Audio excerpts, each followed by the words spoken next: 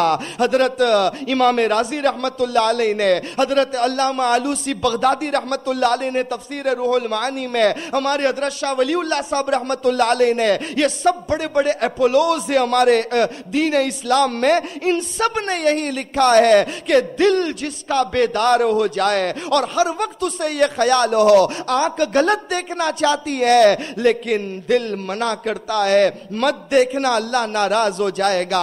ہاتھ غلط جگہ جانا چاہتے ہیں لیکن اپنے آپ کو روک لیتا ہے, میرا اللہ مجھے منع کرتا ہے. پیر غلط جگہ چلنا چاہتے ہیں, اپنے آپ کو روک لیتا ہے, میرا اللہ مجھے منع کرتا ہے. زبان روزے کی حالت میں غیبت کرنا چاہتی ہے, جھوٹ بولنا چاہتی ہے لیکن اپنے آپ کو سٹاپ کر دیتا ہے کہ نہیں, میرا اللہ مجھے روکتا ہے. یہ جس کے اندر بیداری پیدا ہو جائے کہ اپنے آنکھ, کان, بدن کے اعضاء کی حفاظت کر لے, اپنے دل کو صاف کر لے, کینہ نہ ہو, حسد نہ ہو, جلن نہ ہو, ایک دوسرے کے ساتھ میں نفرت اور عداوت نہ ہو. جس نے ان تمام چیزوں کو پیدا کر لیا, سمجھ لو وہ متقی ہے, اور متقی کا بدلہ اللہ نے جنت رکھا ہے.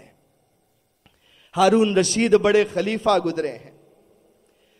ایک مرتبہ اپنی وائف کے ساتھ بیٹھے ہوئے تھے, زبیدہ ان کی وائف ہے. ہارون رشید نے, خلیفہ ہارون رشید نے یہ کہا اپنی وائف سے, ارے میں تو جنت میں جاؤں گا. بیوی نے کہا جنت میں جانا اتنا آسان تھوڑی ہے, ایسے کیسے جنت میں جاؤ گے؟ کہا نا میں جنت میں جاؤں گا. بیوی نے کہا ایزی نہیں ہے جنت میں جانا, کس بیس پر کہہ رہے ہو؟ کہا میں نے کہا میں جنت میں جاؤں گا. بیوی منع کرنے لگی. اب خلیفہ غصہ آ گیا, کہہ دیا اگر میں جنت میں نہیں گیا تو تجھ کو طلاق, اگر میں جنتی نہیں تو تجھ کو طلاق. اب تو بہت بڑا کمپلیکیشن کھڑا ہو گیا کہ اب کیا کرے, بیوی کو طلاق ہوئی یا نہیں ہوئی, اور بیوی کی طلاق ڈیپینڈ ہے ہسبینڈ پر کہ وہ جنتی ہے یا نہیں ہے. اب یہ کون پتہ لگائے گا کہ یہ جنتی ہے یا جہنمی ہے؟ جنتی ہے تو بیوی ہے, جہنمی ہے تو بیوی کو طلاق ہو گئی. بڑا کمپلیکیشن پیدا ہو گیا. اب بیوی بھی پریشان ہو گئی کہ یہ تم نے کیا کہہ دیا. خلیفہ ہارون رشید بھی پریشان کہ یہ میری زبان سے کیا نکل گیا, اب کرے کیا. اس وقت بڑے امام تھے حضرت امام ابو یوسف رحمت اللہ علیہ, جو امام ابو حنیفہ رحمت اللہ علیہ کے شاگرد ہیں. ان کو بلایا گیا, پورا مسئلہ بیان کیا کہ یہ معاملہ ہوا ہے, میری بیوی کو طلاق ہوئی یا نہیں ہوئی. اور نکل گیا میری زبان سے یہ جملہ. امام ابو یوسف رحمت اللہ علیہ نے فرمایا خلیفہ سے کہ خلیفہ 100% تو میں یہ بھی نہیں کہہ سکتا ہوں کہ آپ جنت میں جاؤ گے یا نہیں جاؤ گے، وہ تو اللہ جانے. البتہ میں کچھ اندازہ لگا سکتا ہوں کچھ کوشچنز کر کے. آپ کو میں کچھ سوال کروں گا، اگر وہ سوال کے مجھے کچھ جواب مل گئے تو میں کچھ قرآن و حدیث کی روشنی میں اندازہ لگا کر کہہ سکتا ہوں کہ طلاق ہوئی یا نہیں ہوئی.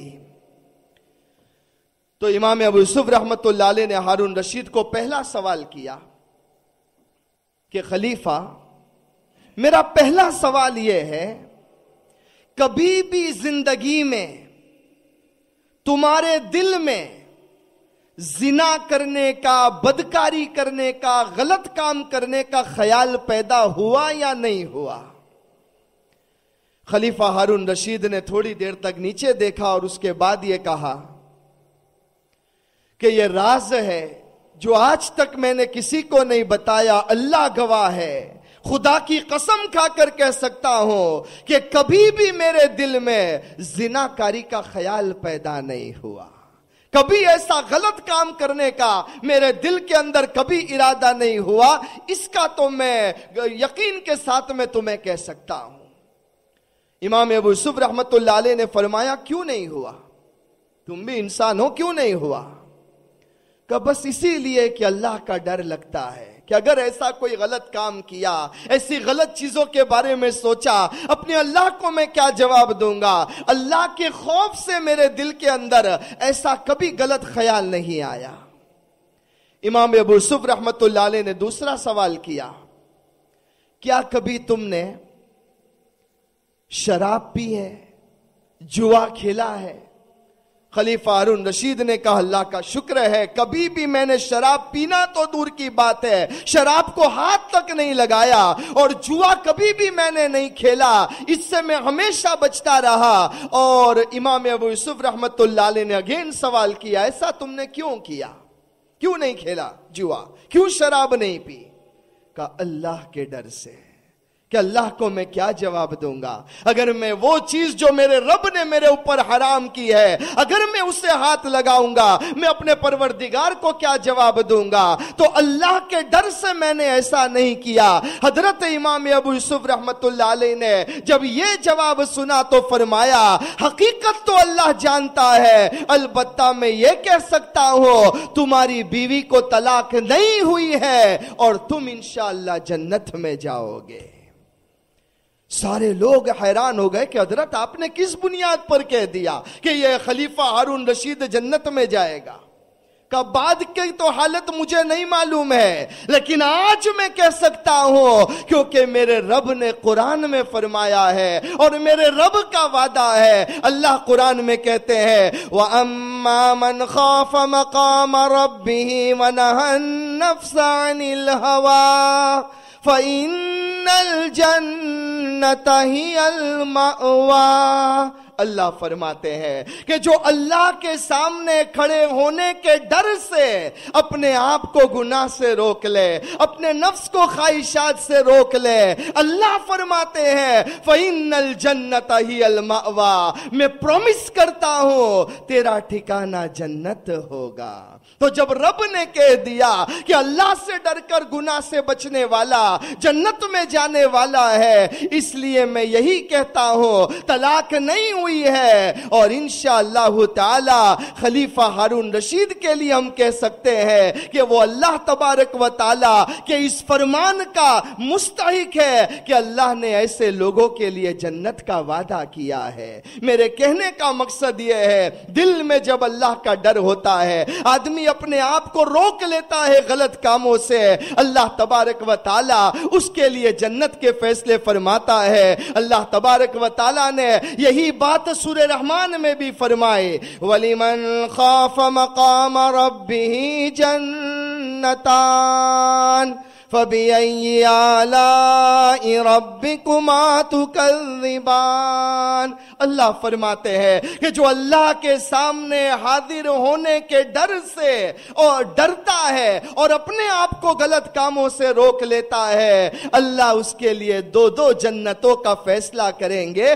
تو معلوم یہ ہوا کہ یہ روزہ رکھوانے کا مقصد یہ ہے لعلکم تتقون، کہ تمہارے دلوں میں اللہ تبارک و تعالیٰ کا ڈر پیدا ہو جائے، تم متقی بن جاؤ، پرہیزگار بن جاؤ اور گناہوں سے اپنے آپ کو بچانے والے بن جاؤ۔ یہی مقصد ہے۔ اسی لیے ہمارے بزرگوں نے کہا کہ یاد رکھنا، اگر تم جسم کے اعتبار سے، چمڑی کے اعتبار سے چاہے کتنے ہی کالے ہو، لیکن دل میں تقوی ہوگا، اللہ چہروں پر وہ نورانیت دے گا کہ فرشتے بھی تمہیں آ کر بوسہ کیا کریں گے۔ اور اس کی زندہ مثال حضرت بلال حبشی رضی اللہ تعالیٰ عنہ ہے۔ حضرت بلال حبشی رضی اللہ تعالیٰ عنہ ایسا دل میں اللہ کا ڈر ہے، ایسی اللہ سے محبت ہے اور ایسے مجاہدے انہوں نے اللہ کے راستے میں پیش کیے ہیں کہ نتیجہ یہ ہے کہ دیکھیے جسم کالا ہے، چمڑی کالی ہے، لوگوں میں غلام سمجھے جاتے ہیں، لیکن اللہ مقام وہ دیتا ہے۔ ہمارے پیارے نبی صلی اللہ علیہ وسلم نے فرمایا میں معراج میں گیا تھا، میں معراج میں گیا، اور جب میں معراج میں جنت میں گیا تو جنت میں میرے آگے حضرت بلال چل رہے تھے، بلال کے قدموں کی آواز مجھے آ رہی تھی۔ اللہ کے رسول صلی اللہ علیہ وسلم نے حضرت بلال کو پوچھا، بلال کون سا وہ عمل کرتے ہو، کون سا وہ عمل کرتے ہو کہ جنت میں تم میرے آگے آگے چل رہے ہو اور جنت میں تمہارے قدموں کی چاپ سنائی دے رہی ہے، آخر تم عمل ایسا کون سا کرتے ہو؟ حضرت بلال حبشی رضی اللہ تعالیٰ عنہ نے فرمایا اللہ کے نبی صلی اللہ علیہ وسلم ایسا تو کوئی خاص عمل نہیں کرتا ہوں۔ اللہ کے رسول صلی اللہ علیہ وسلم نے فرمایا نہیں بلال، نہیں، کوئی عمل تمہارا ایسا ہے جو پروردگار کو بہت پیارا ہے اور اس پر اتنا بڑا انعام تمہارے لیے طے ہوا ہے۔ اس وقت حضرت بلال رضی اللہ تعالیٰ عنہ نے فرمایا ہاں اللہ کے نبی صلی اللہ علیہ وسلم، ایک عمل ہے جو میں بہت پابندی سے کرتا ہوں، اور آج نیت کرو انشاءاللہ آج سے وہ عمل ہم بھی شروع کر دیں گے، کہو انشاءاللہ۔ فرمایا ایک عمل ہے میں بہت پابندی سے کرتا ہوں، اور وہ عمل یہ ہے کہ جب بھی میں مسجد میں داخل ہوتا ہوں، جب بھی میں مسجد میں داخل ہوتا ہوں تو مسجد کو سلام کرتا ہوں، یعنی 2 رکعت تحیۃ المسجد نماز پڑھ لیتا ہوں۔ یہ حضرت بلال رضی اللہ تعالیٰ عنہ کا عمل تھا کہ جب بھی مسجد میں آتے فرسٹ کام یہ کرتے 2 رکعت تحیۃ المسجد۔ تحیۃ المسجد یعنی مسجد کو سلام کرنا، مسجد کو سلام کرنا حضرت بلال رضی اللہ تعالیٰ عنہ کا یہ معمول تھا۔ یہ میں عمل کرتا ہوں۔ اللہ کے رسول صلی اللہ علیہ وسلم نے فرمایا ہاں بلال، ہاں اب مجھے سمجھ میں آ گیا کہ تمہیں اتنا بڑا مقام اللہ نے کیوں نصیب فرمایا ہے۔ یہ حضرت بلال رضی اللہ تعالیٰ عنہ یہ تو جسٹ این ایگزامپل ہے۔ صحابہ کرام رضوان اللہ علیہ مجمعین کی جماعت میں ایسے پیارے پیارے صحابہ جنہوں نے اللہ کے رسول صلی اللہ علیہ وسلم کی صحبت میں ایسی صحبت حاصل کی ہے اور اس صحبت کے نتیجے میں وہ تقوی حاصل کیا ہے جو ہمارے لیے زندگی میں ایگزامپلز ہے، مثال ہے۔ اللہ تبارک و تعالی یہ تقوی ہمیں بھی نصیب فرمائے۔ میرے بھائیوں آج کا یہ پہلا روزہ ہے اور آج ہی ہم نیت کریں کہ اللہ جو روزے رکھنے کا مقصد ہے وہ مقصد ہمیں نصیب فرما دے، ہماری زندگیوں میں تقوی آ جائے۔ اللہ نہ کرے، اللہ نہ کرے ایسا نہ ہو کہ کل ہمیں یہ کہا جائے کہ سوائے بھوکا پیاسا رہنے کے میرے بندے تو نے کچھ بھی نہیں کیا ہے، جا تیرا روزہ میں تیرے منہ پر مار دیتا ہوں۔ اللہ ہم سب کی حفاظت فرمائے۔ اللہ تبارک و تعالی اس پورے مہینے کو ہمارے لیے آسانی کے ساتھ گزار دے اور آج اللہ کا ہم شکر ادا کریں۔ لاسٹ رمضان میں ہم لوگ یہ کہہ رہے تھے, دعائیں کر رہے تھے, اللہ ہمیں نہیں معلوم آئندہ رمضان نصیب ہوگا یا نہیں ہوگا. ارے مبارک ہو, اس اللہ نے ایک اور رمضان ہمیں دے دیا, ہمارے گناہوں کو معاف کرنے کا ایک اور پروانہ ہمیں دے دیا, ایک بہانہ ہمیں دے دیا ہے. آج موقع ہے, یہ پورا مہینہ ہمیں ملا ہے, اور ہماری خوش نصیبی یہ ہے اللہ نے تندرستی دی ہے, صحت دی ہے, عافیت دی ہے. اللہ کے گھر میں ہم چل کر آ رہے ہیں, اللہ کے گھر میں نمازیں پڑھ رہے ہیں. یہ کتنا اس پروردگار کا احسان ہے. سوچو ذرا, اگر وہ ہمارے 11 مہینے کے گناہوں کو دیکھتا تو شاید ہمیں یہ رمضان کبھی بھی نہ دیتا. ہم سب جانتے, ہمارا دل جانتا ہے کیسے ہم نے پاسٹ 11 منتھس گزارے ہیں. اگر وہ خدا اس پر نظر کر لیتا ہمیں کبھی بھی رمضان کا مہینہ نہ دیتا, کیونکہ یہ مہینہ تو اللہ معافی کے لیے دیتا ہے, رحمت کرنے کے لیے دیتا ہے, آگ سے خلاصی کے لیے دے رہا ہے. اس بنا پر یہ رحمت والا عشرہ ہمارے سامنے ہے, ہمیں اس کی قدر کرنا ہے. اور جیسے میں نے پچھلے کچھ سال پہلے آپ کو یہ بات کہی تھی, میں آج پھر ریپیٹ کر دو کہ یہ 30 روزے ہمارے لیے ایسے ہیں جیسے کوئی ہمیں 30 ریسیپٹ والی بلینک چیک بک دے دے اور یہ کہیے 330 چیکس تیرے پاس ہے, جتنا بھرنا ہے بھر لے اور لے لے میرے اکاؤنٹ سے. اللہ نے یہی کیا ہے, ایک ایسی چیک بک ہمیں دے دی ہے کہ جس کے اندر 29 یا 30 چیکس موجود ہے, سب بلینک ہے, فل ہمیں کرنا ہے. کتنا کرتے یہ ہماری طاقت پر ہے, جتنا بھریں گے اتنا اللہ کے اکاؤنٹ میں جمع ہوگا. اللہ تبارک و تعالی ہمیں اس ماہ مبارک کی قدردانی نصیب فرمائے, اللہ گناہوں سے ہماری حفاظت فرمائے, اور صحیح معنی میں اللہ تبارک و تعالی روزے کے مقصد پر عمل کرنے والا بنائے اور تقوی والی زندگی نصیب فرمائے. اللہ سب سے پہلے مجھے اور ہم سب کو عملی زندگی نصیب فرمائے. آمین یا رب العالمین. وآخر دعوانا الحمد للہ رب العالمین.